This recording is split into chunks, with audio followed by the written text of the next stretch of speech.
Today, let's talk about pairing spices and fruit with your brews on today's episode of CSB UnPasteurized. I haven't gotten to do that voice in a long time. I know you missed it, didn't you? I could tell. He was pretty excited about that. So this is our podcast that isn't a podcast because there's video, but we still have a podcast label on it so you can listen to this. But we will have visual props that we will explain in detail today. That's right. That's right. So this is actually brought from our viewers' requests. So we've had some comments and questions about this. And I said, you know what? We can do a deep dive and do an unpasteurized on pairing spices and herbs with fruit.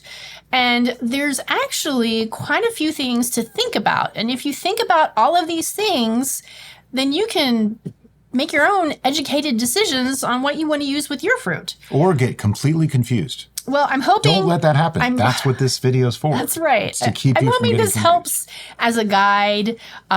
Granted, there are so many different options out there that we can't say, do this with this in this instance. This will be an overview with a little bit of looking into some specific scenarios, but we couldn't possibly cover every single thing. And we get asked this a lot. Even in our VIP, we get asked a lot like, oh, I made this specific mead with this fruit. What spices should I add to it? Well, that's kind of an open-ended question because you can add almost anything to almost anything as long as you like those combinations. Right. So I'll start with that. But Derica has notes. She did some research. I did a thing. All right. So we're going to start off with the topic of flavor profile. And what I mean by that is you have intended flavor profile. You have a fruit. What kind of accent, what kind of thing do you want to add to that fruit flavor by adding a spice or herb? And this is something, before we even get to that I usually ask when someone says, okay, I made like a cherry mead. What spice should I add to it? Well, why do you want to add a spice to it? First, do you need to? Do you have to? Is there something lacking in the cherry itself that makes you want to change it? Because you are changing it. Yeah. And that is a really good point and something that I actually didn't put on the list, shockingly enough, because I was focusing on pairing, not the beginning question of why. And that is a good question. And cherry is probably a whole other video. But cherry is a perfect illustration. Cherry tastes like cherry if you just do cherry. But if you want cherry to be extra cherry, the thing that we've found, thanks to our friends at Table Tree, is just put just a little bit of cinnamon in there, and that cherry is going to go bing, it's going to sing for you. But you can also, instead of cinnamon, add vanilla, and you get a whole different kind of cherry. Now it's more like a creamy cherry. Right. So it depends what you're looking for. And that's where we come in with intent. What is your intent? What is in your head that you're trying to do? Are you trying to do just a pure cherry whatever? Then you're probably just going to want to do cherry without any additions. But if you want cherry plus, what is that plus that you're looking for? Is it looking for a little bit of heat, a little bit of pop? Are you looking for a little bit of cream and soothiness? You can also add chili to cherry and it becomes really nice. Yeah, there's so many directions. So just think about where you're going with it mentally, and that's really going to help guide you on your choices for spices and herbs. So back to flavor profile, the first thing that we want to talk about is contrasting flavor. And that's where you take your fruit note and you want to push it in a drastically different direction. So if you drink cherry juice, you don't immediately think of spice. You don't immediately think of heat, right? But using that contrast of a chili or a little tiny bit of cinnamon, that's why I said a little bit of cinnamon. Or you could add a lot of cinnamon, because I like a lot of cinnamon with my cherries too. Then that is a contrasting thing that's really going to push and oomph it up to the 9th level, right? On the contrast of contrasting is enhancing. And that's where you add just something that's going to elevate... to make cherry more cherry. ...the fruity flavor. And that's why a little bit of cinnamon, in my experience, makes cherry more cherry. Now, some other things that are not spices and herbs, but can also be enhancing, is sugar and salt. Right. Those two things can enhance flavors that are already present as well. Use salt very sparingly, but it can sometimes bring out more flavors, especially if something's a little bit on the bitter side. Sweetness almost always brings out more fruit flavor. So, I know that's off topic, but notice that Brian said sugar, not honey, because honey brings its its own flavor profile to the party, where sugar is just a base sweetener. It's not going to bring anything other than sweetness. Right. And for many of the fruits, particularly those in the berries situation, if you up the sweetness, they become more prominent in their flavor. Something else I'd like to talk about. We are talking about essentially once the brew is done, and we are just adding flavor components to change the brew. But Brian is jumping the gun because we can get to that in deep detail a little bit later. Well, I don't want to get confused with, oh, but what about re-fermentation thing? Is that all in here? Oh, I'll shut up. Sorry. All right, so we have the contrasting where the spice or herb is completely different from the fruit notes, so that both of them play off each other and probably bump both up equally. And then the enhancing where the herb or the spice is just bumping up the flavor profile of the fruit itself. So those are two things that you want to consider. So one changes it, one just makes it more of itself. Yep. Next is extraction.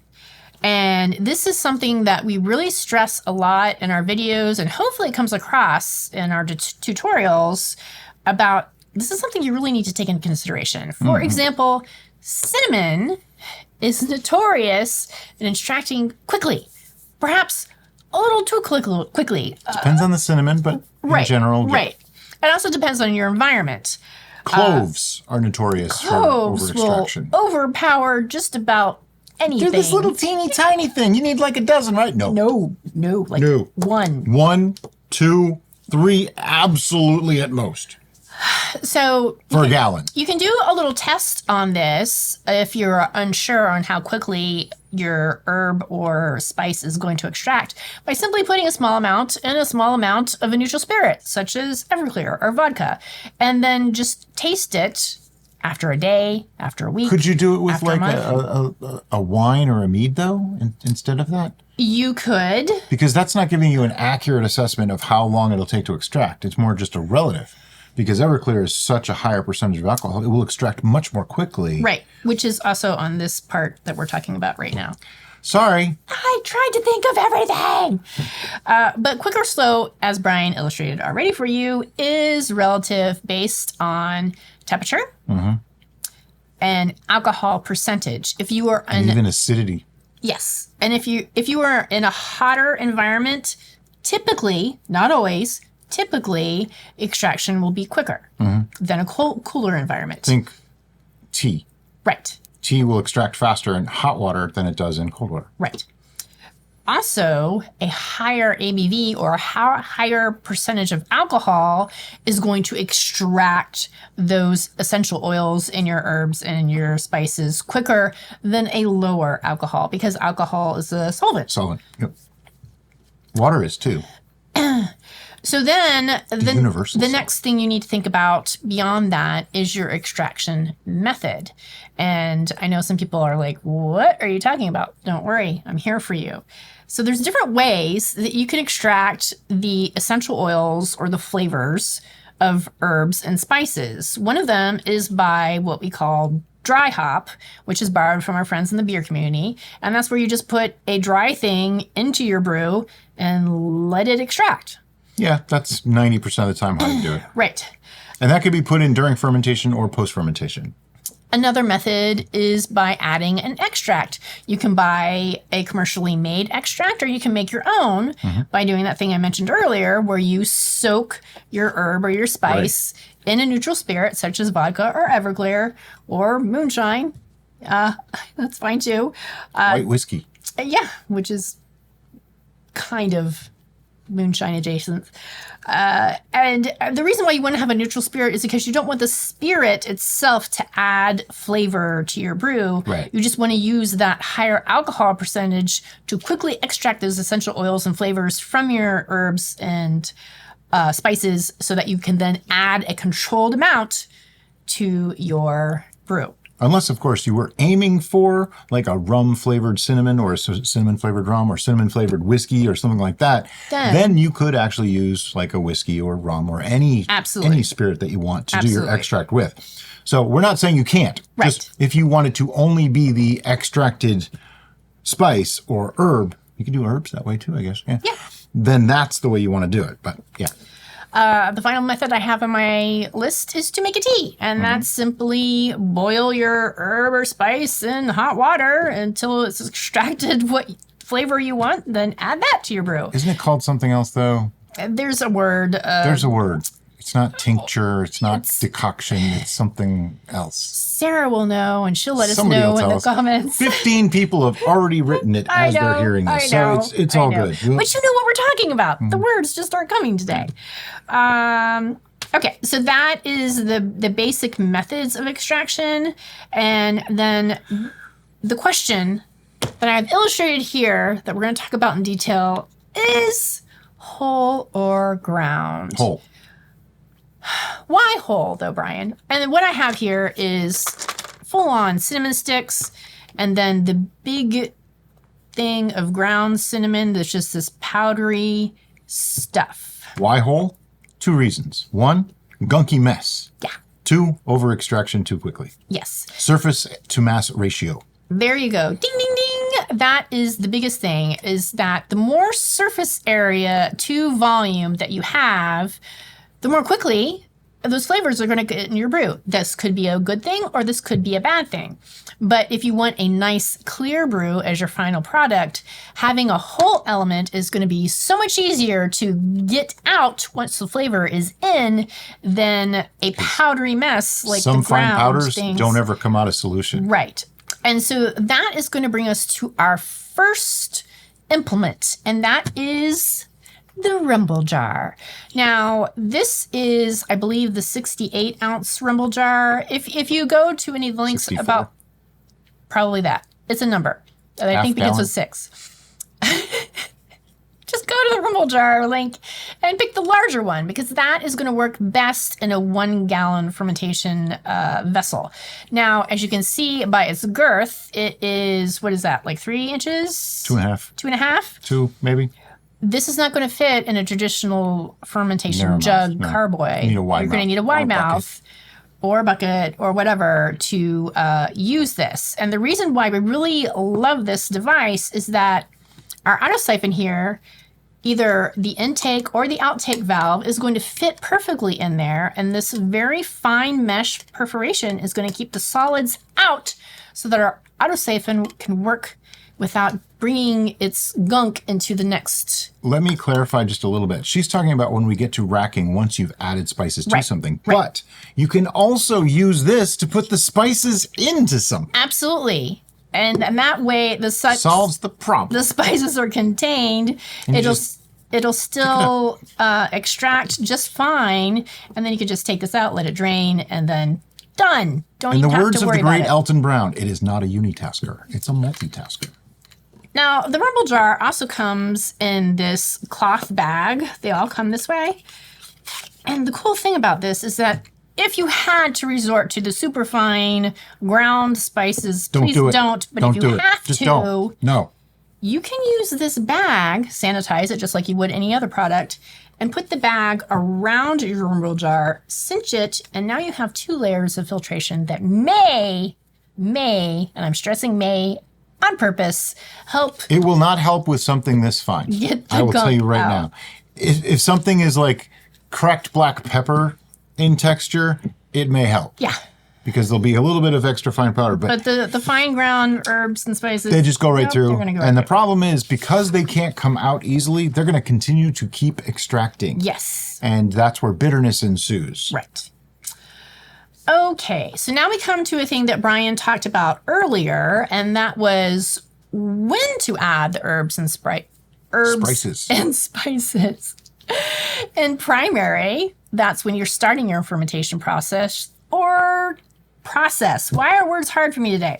Because you have to use them. Or conditioning, or secondary, as some people like to call it. By the way, it's come up a few times. Why do we call it conditioning? I call it conditioning. That is an invented thing that we did. Because secondary infers secondary fermentation.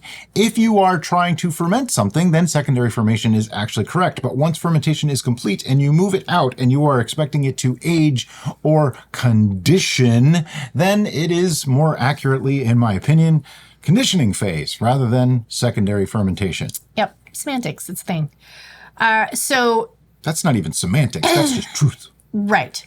So one of the reasons why we strongly suggest adding herbs and spices in conditioning or secondary versus primary is because some spices in particular have antimicrobial or antibacterial properties, which Things that may hurt yeast. Cause a problem in the initial fermentation process. And again, I stress may because it's not necessarily always accurate. Yeah. And here's the thing. Yeast is actually a fungus, so it would have to be antifungal. Right. Whereas antimicrobial doesn't necessarily do it, but it could slow it down. Yeah. Now, I know what some of you are thinking, but probably you always put spices in primary. Yep, I do. You know why? I'm lazy. You don't always do it. Almost always. 90% of the time we put the spices in primary. So we're not trying to say don't ever do that, but do it with knowledge of what can happen. And there's two things. One is that it may harm the fermentation or slow it down.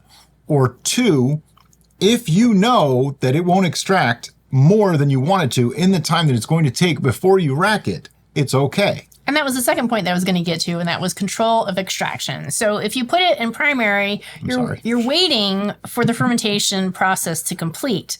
That may unless you put it in this quicker, or that's true. If you use the rumble jar, then you can remove the rumble jar and let it continue fermenting. But if you don't, then you're kind of stuck because you don't want to rack it too soon because you may stall the fermentation process. So that's why I like to add these things in conditioning because you have more control of that time frame. You know, there's a couple pluses and minuses that just came to mind about this too.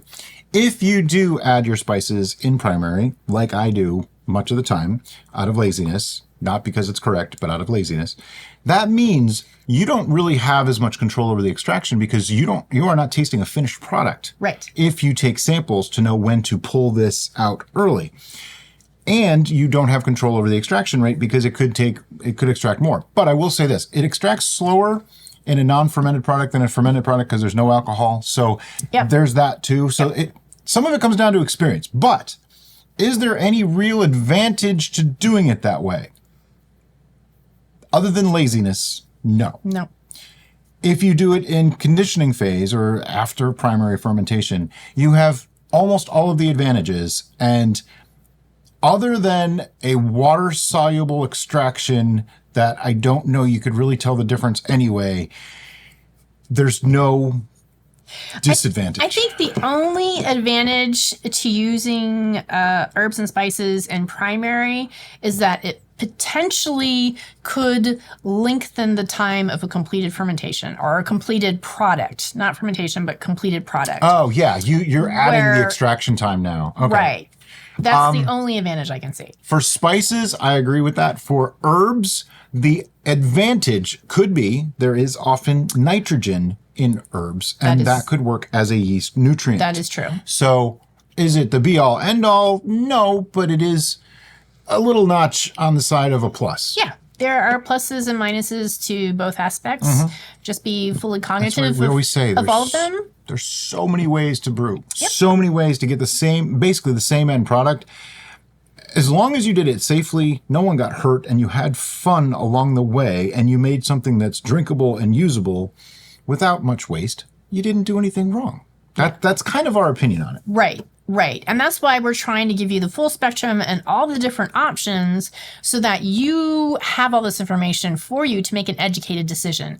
Do you have the product that you can use in a full form? Then great, use that. If you don't, and you can only get the ground, and that's really what you need and what you want in this particular brew. I would never put that in primary. Just if all you have is ground, I would never do that in primary. Then go ahead and use that. Just know what the downfalls and the problems may be by using that choice. Back to the ground versus whole for a second. Just to give an idea of time frame here. These two products right here, we have, let me show you these Whole massive cinnamon sticks. I think they're both the same kind of cinnamon, which is probably cassia. This one's Saigon cinnamon. Smells so good. Really does, but it's probably cassia. Anyway, so a stick this size might take a week, 2 weeks, even 3 or 4 weeks to extract in a gallon. But this powder might be talking hours or days at most. And I'm not even exaggerating. You could put this in and by the time you're done cleaning up, it might have already extracted enough. Like this would have in a week or two. When Brian opened this container, it reminded me of something, a little side note that I want to go ahead and mention right now about how to identify good cinnamon versus not good cinnamon. And there's strong air quotes there, ladies and gentlemen. And one of the articles that I read is that you can tell whether it's a good quality cinnamon or an imposter cinnamon by how the whole sticks curl. One is if it curls in a spiral, and the other is if it curls end to end. And as you see of these two examples that I pulled from the same container, they both do the same thing. One goes a spiral, one goes end to end. And they're from the same product. So, yeah. Thanks. Try again, article. You know how you know? You gather it yourself. You gather it yourself, or you make sure you purchase the exact type of cinnamon that you want from a reputable... Yeah, we get it from the Asian market, so, you know. But we're in America, and we're used to not having... Yeah, most cinnamon sold in America is cassia. Yeah. It's actually not cinnamon. It's very hot tasting, like it's very spicy. Yeah. Whereas real cinnamon is a lot sweeter and softer. Anyway, I've derailed enough. That's spicy. Let's hard to continue. So we've covered the basics of the things you need to consider when making your choice. And now it comes to making that choice and what's inspiring you, what's motivating you. What is your motivation in adding a spice or herb to a fruit-flavored beverage? One of those things is memory or sentimentality. Do you remember a moment in time that you relate to? Like if you're making a holiday-based brew. My grandma didn't make mead. And you think about fruitcake, like our fruitcake mead. We took all the sentimentality of a fruitcake, which neither one of us sort of really like. If we took the sentimentality of a fruitcake, we wouldn't have made it. We just added a brick to it. But yeah, we wouldn't have made it. We would have been like, nope. But we took the notion. We took the what it's supposed to be, what the memory is playing off of, and we added those flavors or those thoughts of flavors to the brew to replicate that time frame, that sentimentality, right? Mm-hmm. So maybe you had a nana or a grandma that always made fresh baked pies for your birthday or whatever. I don't know. And cheesecake. And that's what I always say. That's a really important memory for you. That is something that brings forth happiness and family and whatever. So that's what you want to use as your basis for your choices. So Grandma made apple pie. Well, what spices did Grandma use in her apple pie? Do you know? Do you have a recipe? Is she still with you? Ask her. What about your mom? What about your dad? What about your uncle? There's so many different people that have influenced you in your life. Your best friend's neighbor. Who cares? Whatever made you happy, whatever creates that joy in your memory, use that as an inspiration to create something wonderful in a brew. I agree. All right. So now we're going to talk briefly about some suggestions of what spices to add to specific This is not fruits. an exhaustive list. I was just like, you know what? They're just way too much. But let me just go over 3 herbs and spices just to give you an idea, a jumping off point, if you will, of where you can go with this. So first up is cinnamon, because everybody loves cinnamon, right? At least I do.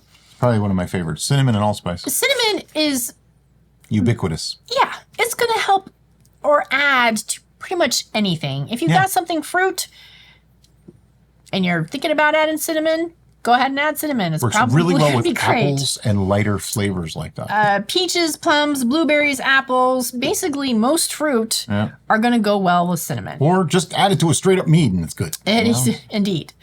Next up is basil. And I chose this one on purpose because I don't think it's used often enough, because most people think, why would you add basil to anything? To those of you who are watching video, you just saw the face I made. Brian made a face. To those of you who can only hear this, I made a face. He made a face. It was an unpleasant face. It was a questionable face. It was a face of, huh? I'm not likely to use basil in the way that she's going to suggest it here. I saw the list, and there's nope, I would not put basil with those things. Now, but that's me. The recommendations of pairing basil are apricots, peaches, plums, figs, blueberries, and strawberries. And I can say that I have had a blueberry basil combo, and it was actually quite lovely. Basil added a freshness, it invoked memories of like spring or summer, fresh mowed grass. And for some reason that paired really well with the blueberry, and I could imagine it would pair really well with a strawberry as well. The rest, I'm just going to take the suggestions for their base value and say probably would work too. In my opinion, basil is for tomato sauce, pizza, bruschetta. And that's it. It's not, I don't pair it with sweet fruit. I can't do it. It's personal preference. I'm not saying she's wrong. I'm not saying that these are bad. And maybe I need to open my mind a little bit and try some of these sometime. Yeah. I think it's normally beer that I've had the basil pairing with, or maybe some ciders. Sounds weird to me. It was lovely. It was lovely. And I'm going to, if I have the opportunity to order one of those, I'm going to make sure Brian gets a sip so he can experience what the heck I'm talking about. Okay. And maybe his mind will be changed. Maybe. Next up on our list is mint. And mint is one of those great things that adds another breath of freshness. Think of your favorite mojito drink, right? If mint wasn't in that, it's just not a mojito. So mint pairs really well with melons, citrus, pears, kiwi, pineapple, passion fruit, stone fruits, and berries. So again, it's another almost anything goes with mint. I want to say something here too. Yep. Mint, I would use it with all of those things, but I would never put it in tomato sauce, bruschetta, or pizza. See? And they're both green things. And they're both kind of in the almost minty kind of things. Yeah. Isn't that weird? Yeah. That's just perception. That's that's how I see it. Right. So that is my very brief suggestion for adding spices and herbs to fruit. If you have a question on a particular spice or herb and you just really don't know, feel free to Google it. Yeah. Put it in your computer. Or ask us and I'll make her look it up. And then I'll Google it for you. But there's lots of things that you may not think of that are going to work really well. Yeah. And the only way you are going to know 100% if it works really well for you is to try it. Right. So, anything else you want to say? That's it. All right. That was a really good unpasteurized in my opinion. And as always, guys, thank you so much for watching and have a great day. Bye-bye.